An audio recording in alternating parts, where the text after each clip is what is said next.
예수 믿을 때 성경을 벗어나면 안 됩니다. 성경에 집중하고 성경을 살펴야 됩니다. 그래서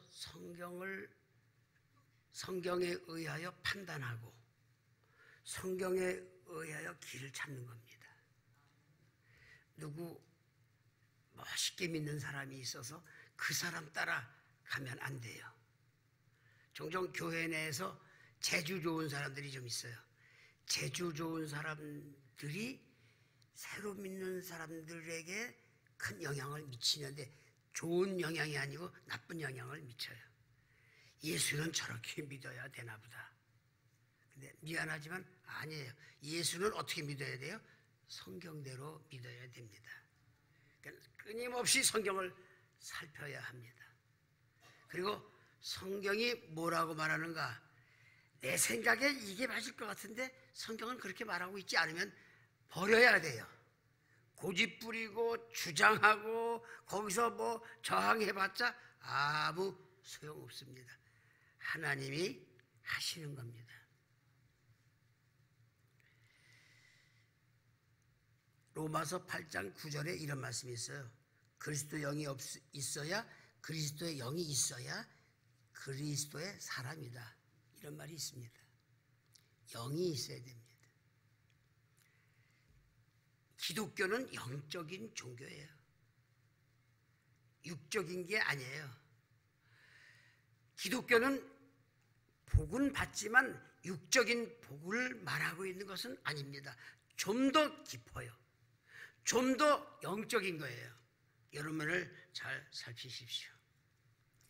마태복음 4장 19절 이하에 예수께서 온 갈릴리에 두루 다니사 그들의 회당에서 가르치시며 천국 복음을 전파하시며 백성 중에 모든 병과 모든 약한 것을 고치시며 그의 소문이 온 수리아에 퍼진지라 사람들이 모든 앓는 자 곧 각종 병에 걸려서 고통당하는 자 귀신 들린 자 간질하는 자 중풍병자들을 데려오니 그들을 고치시더라. 갈릴리와 데가볼리와 예루살렘과 유다와 요단강 건너편에서 수많은 무리가 따르니라. 이런 말씀이 있습니다. 인간에게 문제가 하나 있어요. 뭐죠? 아버지를 잃었다는 거예요. 부모를 잃었다는 겁니다. 창세기 3장에서 하나님을 잃었어요. 하나님을 잃었다는 말이 뭡니까? 갓난아기가 엄마를 잃었다는 것 똑같은 거예요. 그러니까 끊임없이 갈급하고 배고파요. 외로워요. 끊임없이 욕심을 나는데 채울 수가 없어요. 그러니까 불행하게 여기는 겁니다. 모든 인간이 불행을 느끼며 살아요. 그걸 육적인 방법으로 어떻게 한번 해보겠다. 그것이 지금 정치인들이 하고 있는 행위가 다 그거예요. 육적인 방법으로 욕심을 채워보겠다 해서 몸부림치며 싸우고 치고받고 하는 거예요. 근데 신앙생활하면서 좀 이렇게 생각해보면 정치하는 사람들 볼 때마다 인상이 찌푸려지죠. 뭘 저렇게 사냐? 저렇게 해야 되냐? 이렇게 판단할 수 있죠. 왜? 우린 그게 싫으니까. 예수님이 이 땅에 오셨어요. 하나님의 아들 구원자 그리스도 예수 이 땅에 오셨습니다. 그분이 와서 하는 행위가 지금 마태복음 4장 19절 방금 읽어드린 그 말씀 속에 있어요. 복음을 전해요. 복음이라는 게 뭡니까? 복된 소식. 복음을 전해요. 그 다음에 모든 약한 것을 고치시고 잘못된 걸 다 뜯어 고치세요. 그러니까 불행했던 인간들이 예수님에 의하여 행복해지는 거예요. 문제가 다 해결되니까 중풍병자, 문둥병자, 뭐 귀신 들린다 다 해결이 되니까 거기에 만족이 와서 행복한 거죠. 이제 문제가 발생하는 게 언제부터입니까? 예수님이 십자가에 달려 죽으시고 3일 만에 부활하시고 40일 뒤에 승천하세요. 승천하십니다. 예수님이 계셨을 때는 행복했는데 예수님이 하늘로 올라가셨어요. 로마서 8장 34절 나와요. 하나님 우편에서 기도하고 계세요. 그때부터 인간에게 문제가 발생합니다. 왜? 영원토록 예수님이 우리와 함께 계시고 같이 지내야 하고 같이 우리의 문제를 해결해 주시면서 우리를 행복하게 해 주셔야 하는데 그 예수님이 없었어요. 없어진 겁니다. 그러니까 다시 불행하다 이렇게 생각을 하고 있는 거예요. 아, 예수님 안 계셔. 예수 믿어야 구원받고 예수 믿어야 성경에 말씀하신 그 모든 복들이 나에게 오는 건데 예수님이 안 계신데 어떡합니까? 이걸 한번 깊이 생각해 보세요. 절망할 수밖에 없어요. 그러니까 교회 와도 예수님을 만나러 왔는데 없는 거예요. 이 시대 한국 교회 문제가 이거예요. 갈급한 마음을 가지고 배가 고파서 목이 말라서 그냥 그 고통 중에 뭔가 좀 찾으려고 왔는데 교회가 하나님을 못 보여주고 있는 겁니다. 왔다가 실망해요. 어떤 사람은 실망해서 돌아가고 어떤 사람은 이단에 빠지기도 하고 어떤 사람은 뭐 잘못된 길로 가고 전부 잘못된 길로 가는 거예요. 이게 한국교회 문제입니다. 만족을 못 주고 문제 해결을 못하고 하나님을 만나게 해주지 못하니까 이게 문제가 되는 거예요. 여기서 우리는 한 번쯤은 생각해야 돼요. 성령이 뭐냐? 성령이 무슨 일을 하는 거냐? 성령에 의해서 나타나는 것들은 뭐냐? 이런 것들을 좀 살펴봐야만 합니다. 이게 영적 지식이고 지혜거든요. 성경은 이런 걸 알려주고 계세요. 그러니까 성경을 통해서 이런 면을 한번 생각해 보면서 우리의 문제를 해결해야만 합니다. 하나가 생각할 게 뭐냐면 구원사역의 흐름을 알려주고 있어요. 구원사역의 흐름, 시간의 흐름을 알려주고 있습니다. 예수님 십자가에서 죽으셨어요. 3일 만에 부활하셨어요. 40일 뒤에 승천하셨어요. 그리고 사도 신경에 보니까 저리로서 산자와 죽은 자를 심판하러 오시리라. 저리로서가 뭐예요? 하나님 옆에서 기도하고 계시다가 거기서 오신다는 거예요. 그 말씀을 사도 신경에서 하고 있어요. 성경을 읽어보면은 마가복음 1장 38절에 우리가 다른 가까운 마을로 가자. 거기서도 전도하리니 내가 이를 위하여 왔노라. 예수님 오신 목적 중에 하나가 전도하러 오셨어요. 당연히 예수 믿는 사람 구원하러 오셨죠. 또 한 가지 마태복음 28장 20절에서는 내가 세상 끝날까지 항상 너희와 함께 하겠다라고 말씀도 하셨어요.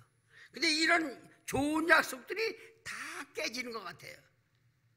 함께 하겠다, 전도하겠다, 뭐 구원시켜 주겠다, 이런 약속들이 다 깨지는 것 같아요. 왜? 우리가 아는 예수님은 지금 승천하셔서 하나님 우편에서 기도하고 계세요. 예수님 없어요, 이 땅에. 우린 예수 믿는다고 말은 하지만 그 예수님이 지금 어디 있는지 이것도 잘 생각해보지 못했어요. 그러면 이제 끝난 겁니까? 사람으로는 할 수 없지만 하나님은 하십니다. 사람은 할 수 없지만 하나님은 하세요. 성경을 통해서 예수님께서 여러 가지 이상한 말씀을 하세요. 요한복음 7장 32절 너희가 조금 있다가 나를 보내신 에게로 내가 조금 있다가 나를 보내신 에게로 돌아갈 것이다.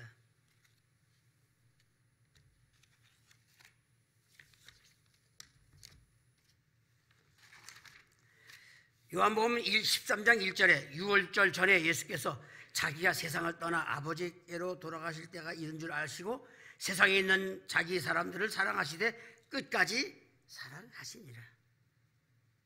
요한복음 14장 16절 내가 아버지께 구하겠으니 그가 또 다른 보혜사를 너희에게 주사 영원토록 너희와 함께 있게 하리니. 아까 우리 사회자가 읽은 요한복음 14장 26절 보혜사 곧 아버지께서 내 이름으로 보내실 성령 그가 너희에게 모든 것을 가르치고 내가 너희에게 말한 모든 것을 생각나게 하리라. 요한복음 14장 28절 내가 갔다가 너희에게로 온다 하는 말을 너희가 들었나니 나를 사랑하였더라면 내가 아버지께로 감을 기뻐하였으리라. 아버지는 나보다 크심이니라. 여기 지금 제가 읽어드리는 말씀들은 전부가 예수님이 간다, 다시 오신다, 이런 말씀들을 쭉 하고 계신 거예요. 왜 예수님이 가셔야 하고 또 다시 오셔야 되고 그런 말씀을 하고 계신가? 아주 이상한 말씀을 요한복음 16장 7절에서 말씀하세요. 그것이 떠나야 할 이유가 되더라고요. 그러나 내가 너에게 실상을 말하노니 내가 떠나가는 것이 너에게 유익이라. 예수님 가시는 것이 우리한테 유익이래요. 무슨 유익이 있는가? 거기 끝에 보니까 보혜사가 너에게로 오시지 아니할 것이요. 보혜사가 예수님이 계시면 보혜사가 안 오고 예수님이 가시면 보혜사가 온다. 그래서 유익이다. 이런 말씀을 하는 거예요. 그러니까 예수님이 지금 당신에게 있었던 성도들의 모든 시선을 돌려가지고 성령에게 집중시키는 거예요. 이런 면을 생각하면서 우리 성도들은 이제는 성령을 바라보고 신앙생활을 하셔야 돼요.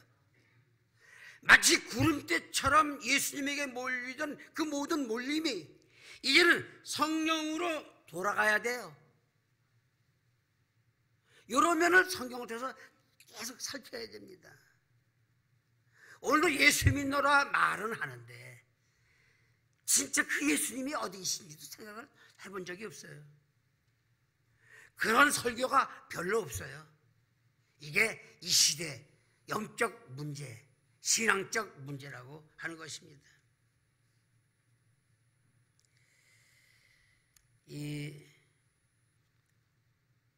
여기서 아주 중요한 말씀이 하나가 있어요. 오늘 본문 요한복음 14장 26절에서 아버지께서 내 이름으로 보내실, 이런 표현이 나와요. 내 이름으로 보내실. 성령이 예수 이름으로 오셨어요.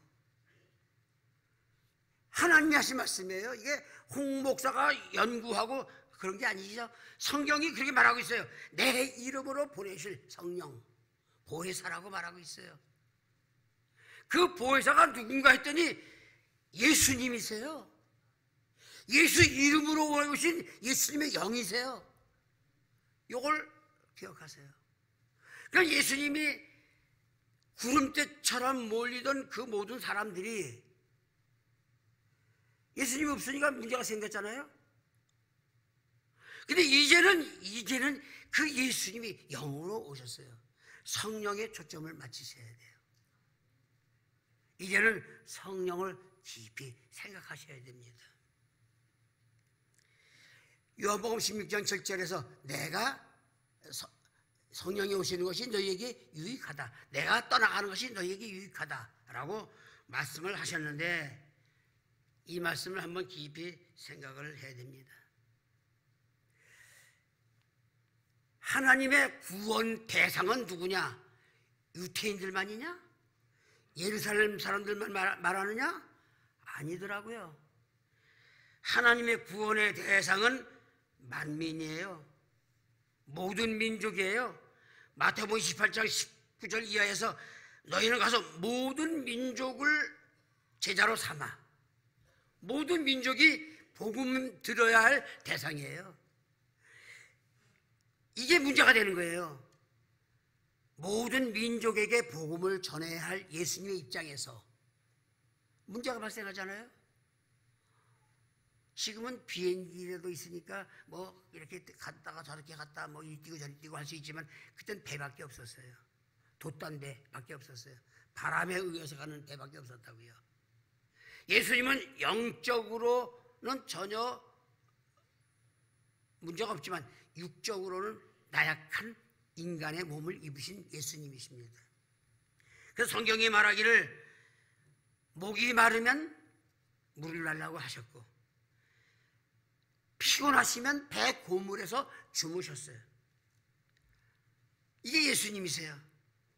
그러니까 예수님은 여기저기 다니실 때 어디 먼 데도 가시고 로마도 가시고 그렇게 안 하셨어요. 고작 가시는 곳이 어디입니까? 유대, 사마리아, 갈릴리, 두로, 시돈 이런 데만 가셨어요. 그것이 끝이에요. 근데 거기 사람들만 예수 믿는 건 아니지 않습니까? 하나님의 계획은 전 지구에 있는 모든 사람들이 복음을 듣고 예수를 믿어야 하는데 그게 안 되지 않습니까? 그런 면을 성경이 알려주고 있다고 하는 것입니다. 그러니까 예수님이 천국 가시고 하나님 우편에서 기도하시더라도 우리는 성령이 예수 이름으로 오셨으니까 그 성령에 의하여 오늘도 예수님이 계신 것처럼 신앙생활을 해야 된다는 거예요. 막연하게 하면 안 되는 겁니다. 여기서 또 한 가지 생각을 해야 할 게 있어요. 성령이 오심에 대한 특성을 우리가 알아야 돼요. 성령이 오심에 대한 특성. 오순절날 예루살렘 교회에 성령이 오셨어요. 근데 이 성령에 대하여 요한복음 14장 17절에서 아주 중요한 말씀 하나 하고 말씀해 주세요. 그는 진리의 영이라 세상은 능히 그를 받지 못하나니 이는 그를 보지도 못하고 알지도 못함이라. 그러나 너희는 그를 아나니 그는 너희와 함께 거하게 있으며 너희 속에 계시겠습니다.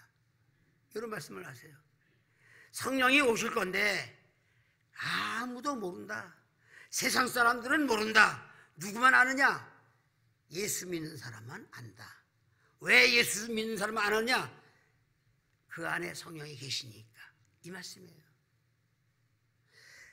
그러니까 성령을 모르는 많은 사람들이 배척하고 막 성령 얘기만 하면 막 마치 무슨 못 들을 것처럼 그냥 핏대를 내고 승질을 내고 하는 사람들이 많은데 그 왜 그러냐? 그 사람의 믿음에 문제가 있다는 걸 말해주고 있습니다. 성령 얘기만 하면 펄펄 뛰어요. 그리고 하는 말이 뭐냐? 성령파인가 봐. 이단인가 봐. 이단 아니에요. 성경이 성령을 말하고 있어요. 성경이 말하고 있는 것을 이단이라고 하든지 잘못됐다 하면 그 사람이 성경적 지식이 부족한 사람이죠. 성령은 오세요. 오셨어요. 이걸 우리가 알아야만 합니다. 기독교는 세계적으로 뻗어나가야 할 건데 육신을 입으신 예수님이 예수님 혼자서는 불가능해요. 육신을 입으셨기 때문에 이제 하나님께서 하시는 일이 뭐냐? 예수님은 천국 가시고 대신 예수님이 여기 오시는 거예요. 성령이 오신 거예요. 성령은 예수 이름으로 오셨어요. 성령은 예수 이름으로 오신 예수님이세요. 이제는 우리는 성령에 집중하면서 그 성령에 의하여 바른 신앙생활을 하셔야만 합니다. 그리고 오순절날 약속대로 성령이 오셨어요.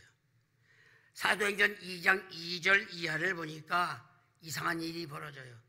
후련히 하늘로부터 급하고 강한 바람 소리가 있어 그들이 앉은 온 집에 가득하며 마치 불의 혀처럼 갈라지는 것들이 그들에게 보여 각 사람 위에 하나씩 임하여 있다니 그들이 다 성령의 충만함을 받고 성령이 말하게 하심에 따라 다른 언어들로 말하기를 시작하니라. 이런 말씀이 있습니다. 이상한 일들이 막 나타나는 거예요. 이상한 이해할 수 없는 일이 나타나는 거예요. 성령에 의하여 이상한 일이 나타나니까 거기서 그 반응이 어떻게 나타나느냐?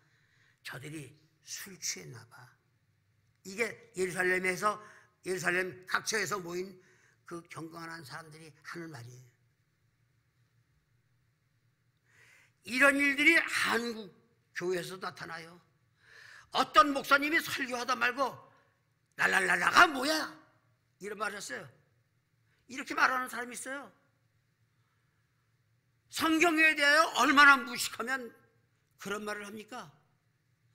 성령이 오셔서 이상한 일이 나타나는데 그걸 그분이 이해를 못하는 거예요.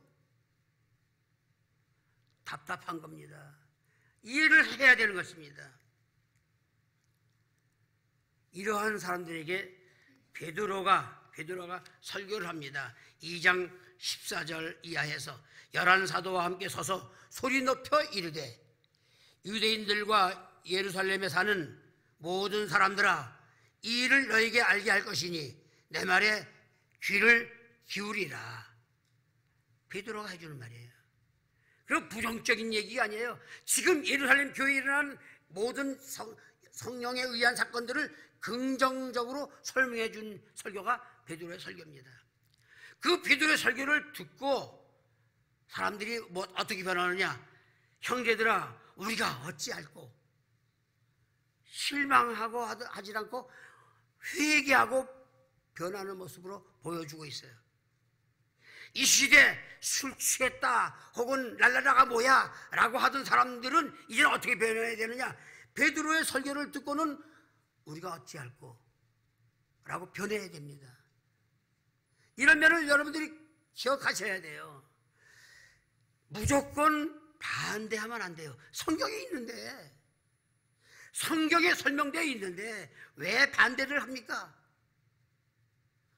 어떤 목사님은 성령 얘기만 하면 저 사람 이상해, 아주 부정적인 반응을 보이고 있습니다.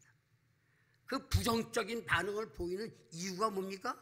성경이 무식하다 그 말이에요.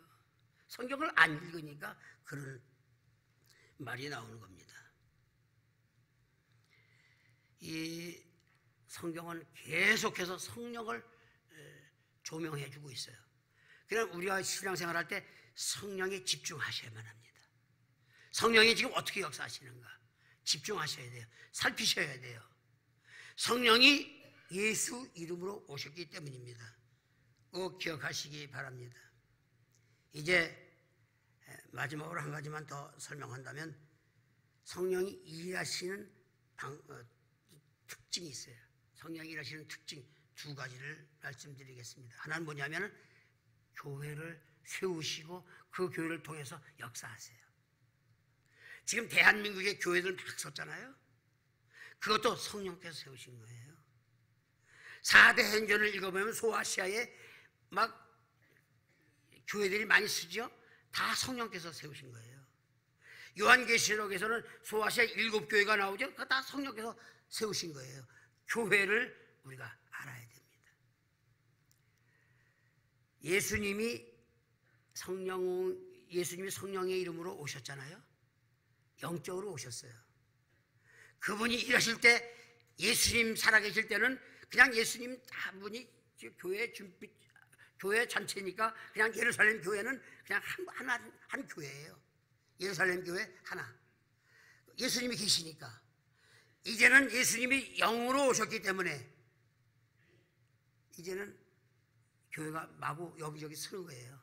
이걸 보여주고 있습니다. 교회 매우 중요한 것입니다. 이 교회를 잘 모르는 사람들이 교회 그러면 그냥 그저 그런 사람들이 모여 있는 데인가 봐 이렇게 생각을 하죠. 근데 그렇게 생각했다 큰 일을 치르게 되는 것입니다. 우리가 요한복음 2장을 읽어보면은 간음증에 잡힌 여자가 있어요. 사람들이 돌로 치자고 하는데 예수님이 죄 있는 자가 먼저 돌을 치라 라고 말씀하시고 그들이 양심에 찔려 다 본 다음에 예수님이 여자에게 한 말이 뭐냐? 나도 너를 정죄치 않겠다 이렇게 말씀을 하세요. 그런데 요한복음 2장 13절 이하에 보니까 성전에서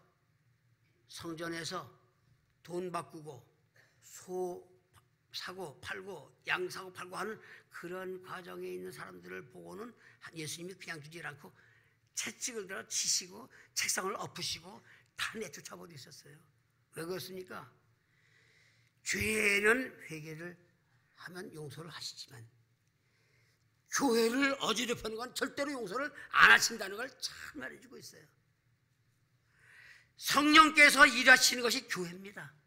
성령께서 일하실 때 사용하는 것이 교회입니다.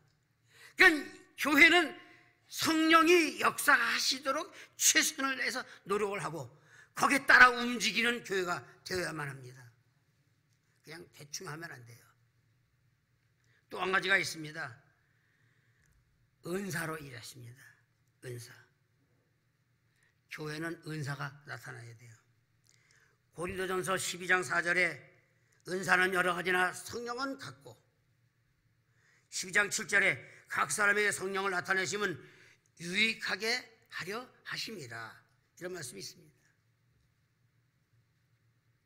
성령이 일하시는 과정을 설명할 때 은사를 설명합니다. 근데 이 시대에 어떻게 됐는지 은사를 그저 무시해요. 은사 얘기만 하면은 무식한 사람처럼 생각해요. 은사 얘기만 하면은 아주 그냥 옛날 고려적 예수 믿던 사람들처럼 생각을 해요. 도대체 뭘 보는 겁니까? 교회는 은사가 나타나야만 합니다. 때문에 교회는 은사가 나타나도록 몸부림을 쳐야 돼요. 노력을 많이 해야 돼요. 기도를 많이 해야 돼요. 하나님이 은사로 일하시기 때문입니다. 은사를 우리는 살펴봐야만 합니다.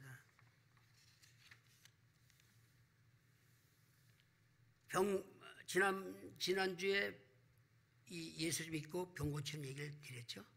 그게 중요하게 여기는 사람도 있을 거고 대수롭지 않게 드리는 사람도 있을 거예요. 이게 참 중요합니다. 대수롭지 않게 들리는 사람들 곤란합니다.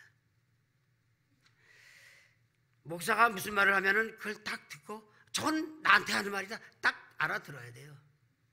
아, 저거로구나. 거기에 집중하고 거기에 매달리고 그대로 살려고 노력하고 그래야 되는 것이 바른 신자의 모습이에요. 아유, 또 그 말이지 뭐. 곤란합니다. 그렇게 되면 안 돼요. 은사가 나타나야 됩니다. 은사가 있거든요. 은사라는 게 굉장히 중요한 것입니다. 우리는 은사 나타나도록 기도 많이 하셔야만 합니다. 이게 중요한 겁니다. 마지막 한 가지 성령 충만해지는 방법을 간단하게 설명을 드리겠습니다. 성령 충만하려면 어떻게 되느냐? 우리가 그래요. 에베소서 5장 18절에서 술 취하지 말라 이는 방탕한 것이니 성령 충만을 받으라 라고 말씀하셨는데 우리 그래야 생각이 맞아요. 성령 충만 좋습니다. 나 성령 충만해 주고 싶어요. 나 좀 성령 충만하게 해주세요. 근데 성령 충만하게 되지 않지 않습니까? 그게 현실적인 문제가 아닙니까? 이걸 살피면서 여러분들 기도 열심히 하시기 바랍니다. 하나가 뭐냐 하면은 성령 충만한 종의 설교를 많이 들어야 됩니다. 이게 목사가 성령 충만해야 할 이유가 바로 이것입니다. 우리가 사도행전 10장 44절 베드로가 말할 때 고넬료 집에서 말할 때 성령이 말씀 듣는 모든 사람에게 내려오시니 이런 표현이 나와요. 베드로가 누굽니까? 성령 충만한 사람 아니에요. 성령 충만한 목사가 설교하면 성도들이 성령 충만해진다 그 말입니다. 그러니까 이런 걸 잘 살피셔야 돼요. 또 한 가지 열심히 있어야 돼요. 열심. 신앙생활의 열심 매우 중요한 것입니다. 엘리야를 생각해 볼 수 있어요. 엘리야 개역 성경에서는 자기의 믿음을 특심이라고 표현하고 있고 지금 개역 개정에서는 열심이라고 표현하고 있습니다. 기도로 싸워서 하늘에서 불을 내리고 하늘에서 비를 내린 엘리야입니다. 열심. 오늘도 그날이 그날이고 내일도 그날이 그날이고 교회 갈 때는 먼지를 툭툭 털고 성경산손 들고 교회 가고 그 다음에 한 주 내내 엉뚱한 짓 하다가 예배 시간에 가고 이렇게 되면 곤란해요. 열심이 필요합니다. 이 열심을 우리 한 번쯤은 깊이 생각을 해야 됩니다. 또 한 가지는 회개를 많이 해야 돼요. 회개. 너희가 회개하여 각각 예수 그리스도의 이름으로 세례를 받고 죄사함을 받으라. 그리하면 성령을 선물로 받으리니. 사도행전 2장 38절. 회개 많이 하십시오. 왜? 우리가 생각보다 죄가 많아요. 이 시대 한국교회는 교회도 죄가 많고 성도들도 죄가 많고 불신자들도 죄가 많아요. 죄로 가득 차 있어요. 죄가 많습니다. 그 다음에 마지막으로 한 가지 성령 받는 방법 중에 하나가 뭐냐? 통성기도입니다. 통성기도. 사도행전 4장 23절 이하에 예루살렘 교회가 기도해요. 근데 이 사도행전을 기록한 누가가 그때 예루살렘 교회가 기도한 그 기도 내용들을 쭉 써 있어요. 뭐라고 기도했다, 뭐라고 기도했다. 그 기도 내용들이 기록하고 있어요. 그걸 기록하고 있어요. 아니, 내가 기도한 것을 누가가 어떻게 기록합니까? 뭘 말하는 거예요? 예루살렘 교회가 통성으로 기도했다 그 말이에요. 교회 통성 기도 참 중요합니다. 금요일 모여서 무엇을 위해서 기도합시다. 응답됩니다. 여러분들 기적 나타나요. 통성으로 기도하자고 할 때 기도 열심히 소리질러 기도하는 거 중요합니다.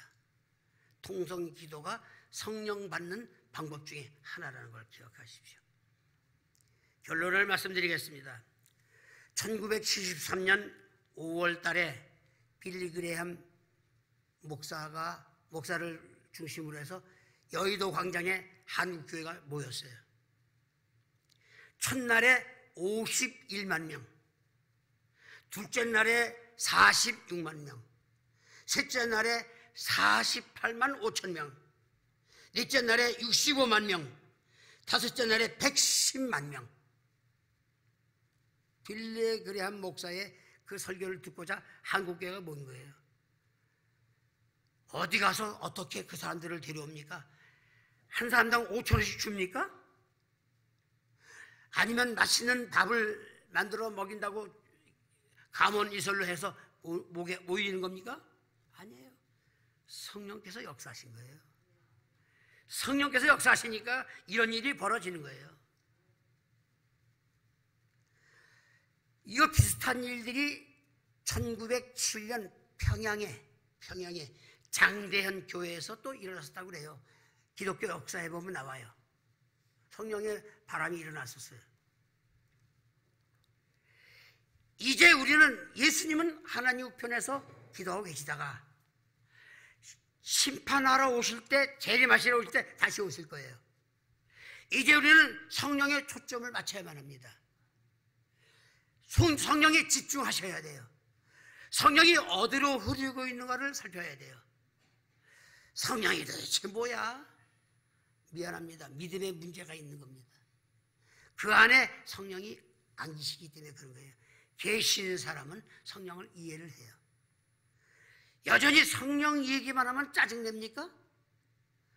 성령 이야기만 하면 신경질이 나요. 그런 사람이 있습니까? 자신의 믿음을 살펴보세요. 나 예수 진짜 믿는 건지 살펴보시기 바랍니다. 이제는 여기 계신 여러분들이 성령에 집중하셔야 돼요. 그리고 성령 따라 움직이고 성령이 시키는 대로 하고 성령이 어떻게 운행하시는가도 살피시고 거기에 동참하십시오. 여러분의 영육간의 복은 여기 있는 겁니다. 오늘도 성령에 집중하면서 아름다운 신앙생활하는 복된 여러분 되시기를 주님의 이름으로 축원합니다.